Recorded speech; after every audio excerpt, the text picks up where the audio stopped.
சரவண ஜோதியே நமோ நம.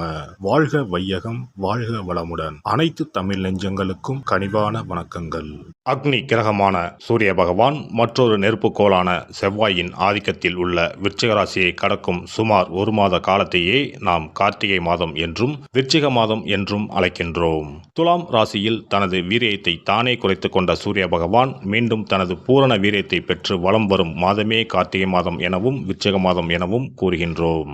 நிகழும் ஸ்ரீ மங்களகரமான விசுவாசு ஆண்டு நவம்பர் மாதம் 17ஆம் தேதி திங்கட்கிழமை அன்று மகா பிரதோஷம் கூடிய நன்னாளில் துவாதசி திதியில் சித்திரை நட்சத்திரத்தில் பிரீத்தி நாம யோகத்தில் சித்த யோகத்தில் இந்த மகத்தான கார்த்திகை மாதம் பிறக்கின்றது. இம்மாத கிரகநிலை என எடுத்துக்கொண்டால் கார்த்திகை 1ஆம் தேதி 17/11/2025 அன்று கும்பராசியில் சனி பகவான் வக்ர நிவர்த்தி அடைகின்றார். கார்த்திகை மாதம் 2ஆம் தேதி 18/11/2025 அன்று கடகத்தில் குருவின் வக்கரம் நடக்கின்றது.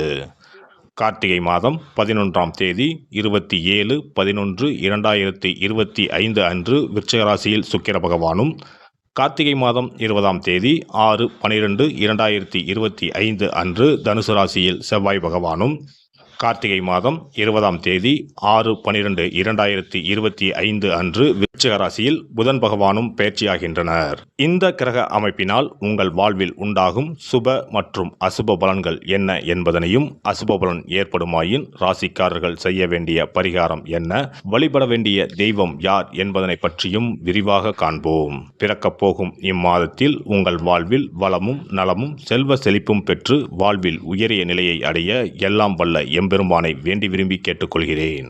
மகர ராசி அன்பர்களே, கார்த்திகை மாத கிரக நிலைகளை ஆராய்ந்து பார்க்கும் பொழுது மாத தொடக்கத்தில் உங்கள் ராசிநாதன் சனி பகவான் குடும்பஸ்தானத்தில் பலம் பெற்று சஞ்சரிக்கிறார். குருவின் பார்வையும் உங்கள் ராசியில் பதிகிறது. உச்சம் பெற்ற குருவின் பார்வை பதிவதால் மிச்சம் வைக்கும் விதத்தில் பொருளாதார நிலை உயரும். வாக்கிய கணித ரீதியாக இன்னும் சில மாதங்களுக்கு 7.5 சனி இருக்கிறது. அதுவரை நன்மையும் தீமையும் கலந்து நடைபெற்றாலும் குரு பார்வை இருப்பதால் கவலைப்பட தேவையில்லை. பொருளாதாரம் தேவைக்கேற்ப வந்து திருப்திப்படுத்தும். புதிய ஒப்பந்தங்கள் மகிழ்ச்சி தரும் விதம் அமையும். மாத தொடக்கத்தில் குரு பகவான் உங்கள் ராசிக்கு 7ஆம் இடத்தில் உச்சம் பெற்று சஞ்சரிக்கிறார். குரு பார்த்தால் கோடி நன்மை. அந்த அடிப்படையில் பார்வை பலன் நன்மை செய்தாலும் கார்த்திகை 2ஆம் தேதி முதல் குரு பகவான் வக்கரம் பெறுகிறார். எனவே கொஞ்சம் பணத்தட்டுப்பாடு ஏற்படலாம். இருப்பினும் காரியங்கள் கடைசி நேரத்தில் கைகூடிவிடும். மாதத்தின் தொடக்க நாளிலேயே சனி வக்ர நிவர்த்தியாகி குடும்பஸ்தானத்தில் சஞ்சரிக்கிறார். உங்கள் ராசிநாதனாகவும் குடும்பஸ்தானாதிபதியாகவும் விளங்கும் சனி பகவான் வக்ர நிவர்த்தியாவது நன்மைதான். உடல் நலம் சீராகும். உற்சாகத்துடன் பணிபுரிவீர்கள். நண்பர்களும் உறவினர்களும் நம்பிக்கைக்குரிய விதம் நடந்து கொள்வார்கள். பொன் பொருட்கள் வாங்க போட்ட திட்டம் நிறைவேறும். புதிய திருப்பங்கள் பலவும் தானாக வந்து சேரும். கொடுத்த வாக்கை காப்பாற்றுவீர்கள். மாற்றினத்தவர்களால் கூடுதல் நன்மைகள் கிடைக்கும். சனி வழிபாடும் சனிக்கிழமை விரதமும் சஞ்சலங்களை தீர்க்கும். கார்த்திகை மாதம் 11ஆம் தேதி விருச்சிக ராசிக்கு சுக்கிரன் செல்கிறார். உங்கள் ராசிக்கு 5 மற்றும் 10 ஆகிய இடங்களுக்கு அதிபதியானவர் சுக்கிர பகவான். அவர் லாபஸ்தானத்தில் சஞ்சரிக்கும் போது தொழில் போட்டி அகலும். எதிரிகள் விலகுவார்கள். வருமானம் அதிகரிக்கும். கிளை தொழில் தொடங்கும் எண்ணம் உருவாகும்.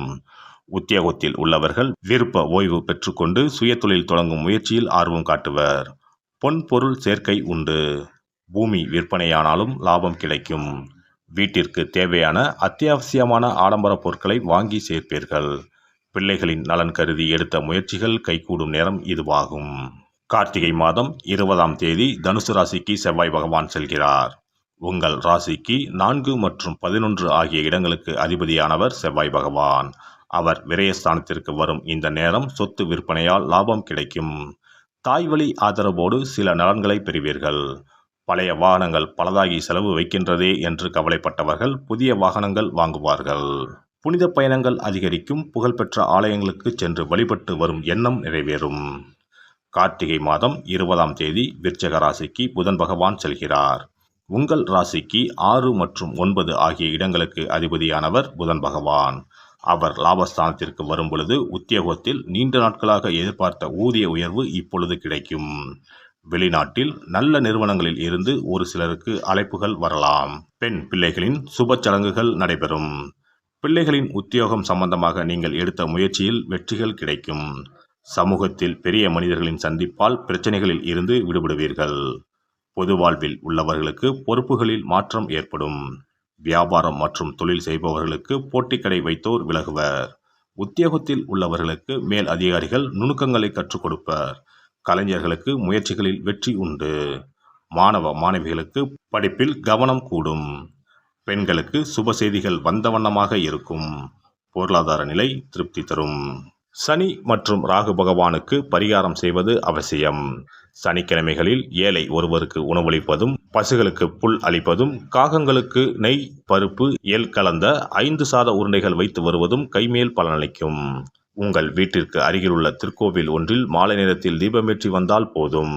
திருக்கோவிலுக்கு செல்ல இயலாதவர்கள் இந்த பரிகாரத்தை உங்கள் வீட்டு பூஜை அறையில் 3 மண் அகல் விளக்குகளில் நெய் தீபம் ஏற்றி குரு பகவானை வாயினால் பாடி மனதளவில் சிந்தித்தாலே போதும். மகத்தான புண்ணிய பலன்கள் உங்களை வந்தடையும். இம்மாதம் பணத்தேவையை பூர்த்தி செய்யும் நாட்கள் நவம்பர் 20, 21, 27, 28, டிசம்பர் 2, 3, 13, 14. மகிழ்ச்சி தரும் வண்ணம் கரும்பச்சை. சிறப்பு பரிகாரம். கழுத்தை நெரிக்கும் கடன் தொல்லையா? தடையின்றி வீட்டில் பணம் புழங்க கை கொடுக்கும் வெள்ளம் பரிகாரம். எவ்வளவு சம்பாதித்தாலும் கடன் தொல்லைகள் விரட்டி வருகிறதா?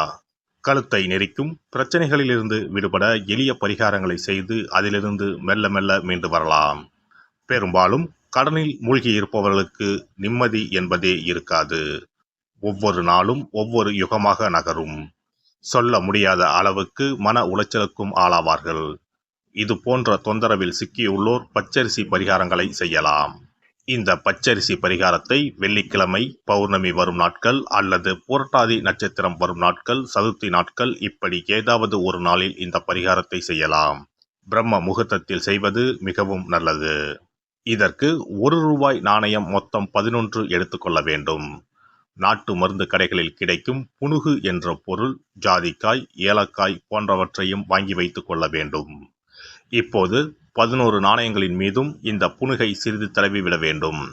மஞ்சள் அல்லது சிவப்பு நிற பருத்தி துணி ஒன்றை எடுத்துக்கொண்டு புனுகு தடவிய நாணயம், ஏலக்காய், ஜாதிக்காய் போன்றவற்றையும் அதில் போட்டு அனைத்தையும் முடிச்சு போட்டு ஒரு பாத்திரத்தின் உள்ளே வைத்துவிட வேண்டும். இந்த பாத்திரத்தின் மீது பச்சரிசியை கொட்டி மூடிவிட வேண்டும். குடும்பத்தில் அதிக சம்பளம் பெறும் நபர்கள் தூங்கும் இடத்தில் இதனை வைத்துவிட்டால் போதும். 48 நாட்களுக்கு இதனை தொடாமல் இருக்க வேண்டும். 48 நாட்கள் கழித்து பாத்திரத்தில் உள்ள ஏலக்காய், ஜாதிக்காய் ஆகியவற்றை தண்ணீரில் விட்டுவிட வேண்டும்.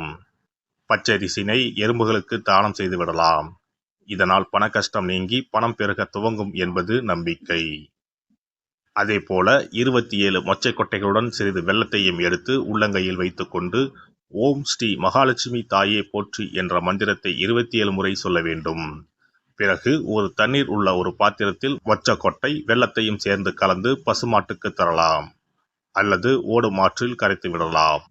வாரந்தோறும் வெள்ளிக்கிழமைகளில் தொடர்ந்து 11 வாரம் சூரிய உதயத்திற்கு முன்பாக செய்து வரும்போது பண கஷ்டம் மெல்ல மெல்ல குறைய துவங்கும். அதே போல கடன் சிக்கலில் உள்ளவர்கள் பெருமாள் கோவிலுக்கு சென்று சனிக்கிழமை, புதன்கிழமைகளில் சக்கரத்தாழ்வார் சன்னதியில் துளசி மாலை சாற்றி 12 முறை வலம் வர வேண்டும். இதேபோல் 12 வாரமும் துளசி மாலை சாற்றி பிரார்த்தனை செய்து வந்தால் கடன் பிரச்சனைக்கு விடிவு காலம் கிடைக்கும். அதே போல அரச இலையை வைத்தும் பரிகாரம் செய்யலாம். அரச இலையில் மஞ்சள் பிள்ளையாரை பிடித்து வைத்து அதற்கு குங்கும பொட்டு, பூ வைத்து பூஜை அறையில் வைத்து தீபம் ஏற்ற வேண்டும். ஒரு வெற்றிலையை எடுத்து அதில் உங்களது கடன் தொகை எவ்வளவு என்பதையும் அந்த கடன் தீர வேண்டும் என்றும் எழுத வேண்டும். பிறகு வெட்டிவேர் ஒரு துண்டு, நெல்மணி 1 ஸ்பூன், 2 அருகம்புல் போன்றவைகளை வெற்றிலையில் வைத்து மஞ்சள் பிள்ளையாரின் முன்பு வைத்துவிட வேண்டும். இப்போது பிள்ளையாருக்கு தீபாராதனை காண்பித்து கடன் பிரச்சனை சீக்கிரம் தீர வேண்டும் என்று பிரார்த்தனை செய்து கொள்ள வேண்டும். இப்படி வாரம் வாரம் வெள்ளிக்கிழமையில் வழிபட்டு வரும்போது பலன் கிடைக்கும். எந்த ஒரு பரிகாரமாக இருந்தாலும் முழு மனதுடன், முழு நம்பிக்கையுடன் செய்தால் மட்டுமே பலன் கிடைக்கும். எல்லாம் வல்ல இறையருளால் நீங்களும் உங்கள் அன்பு குடும்பமும் உடல் நலம், நீலாயுள், நிறை செல்வம், உயர் புகழ், மெய்ஞானம் ஓங்கி வாழ்க வளமுடன். இந்த வீடியோ பதிவு உங்களுக்கு பிடித்திருந்தால் லைக் பண்ணுங்க, கமெண்ட் பண்ணுங்க, ஷேர் பண்ணுங்க, மறக்காம சப்ஸ்கிரைப் பண்ணுங்க, பக்கத்துல இருக்கிற பெல் பட்டனை கிளிக் பண்ணுங்க. நன்றி, வணக்கம். ஓம் நமச்சிவாய. சிவாய நம.